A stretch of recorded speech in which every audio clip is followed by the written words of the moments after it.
এইসব বিধান জানার নাম ইলমে তাজকিয়া। এই 3 নম্বর প্রশ্নের জবাবে রাসূল উম্মতকে ইলমে তাজকিয়া শিক্ষা দিলেন। 1 নম্বরে শিক্ষা দিলেন ইলমে আকাইদ, 2 নম্বরে শিক্ষা দিলেন ইলমে ফিকহ, 3 নম্বরে শিক্ষা দিলেন ইলমে আকাইদ। শিক্ষা দিয়া হাদিসের শেষের দিকে বলেছেন এই 3 প্রকার শিক্ষা ইসলামী শিক্ষা। এই 3 প্রকার শিক্ষা হলো তোমাদের দ্বীন।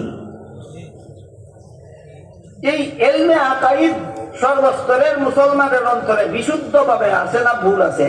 ইলমে ফিকহ সর্বস্তরের মুসলমানের জীবনে বাস্তবায়ন হচ্ছে না ব্যতিক্রম হচ্ছে?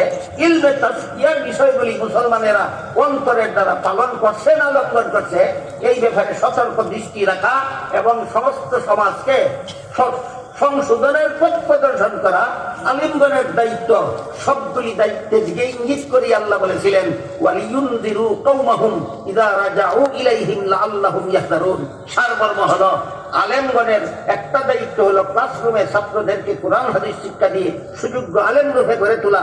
2 নম্বর দায়িত্ব হলো সর্বস্তরের মুসলমানের অন্তরে বিশুদ্ধ ইলমে আকাইদ পোষণ করার ব্যবস্থা দেওয়া, সর্বস্তরের মুসলমানের বাহ্যিক শরীরের অঙ্গ প্রত্যঙ্গের দ্বারা ইলমে ফিকহ বাস্তবায়নের ব্যবস্থা দেওয়া, সর্বস্তরের মুসলমানের অন্তরে ইলমে তাজকিয়া হাসিল করার ব্যবস্থা দেওয়া।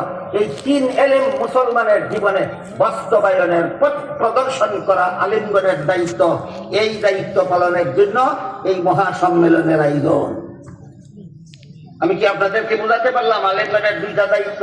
একটা দায়িত্ব ছাত্রদের বেলায়, একটা দায়িত্ব অন্যদের বেলায়। ছাত্রদের বেলায় দায়িত্ব হলো কোরআন হাদিস শিক্ষা দিয়ে সুযোগ্য আলেম রূপে গড়ে তোলা, আর বাকি সমস্ত অন্যান্য মানুষের বেলায় দায়িত্ব হলো 3 প্রকার ইলম এর সারমর্মটা তাদের জীবনে বাস্তবায়নের ব্যবস্থা দান করা। আপনাদের ঈমান আকীদা কিভাবে সংশোধিত থাকবে এর ব্যবস্থা দেওয়া। ইলমে ফিকহ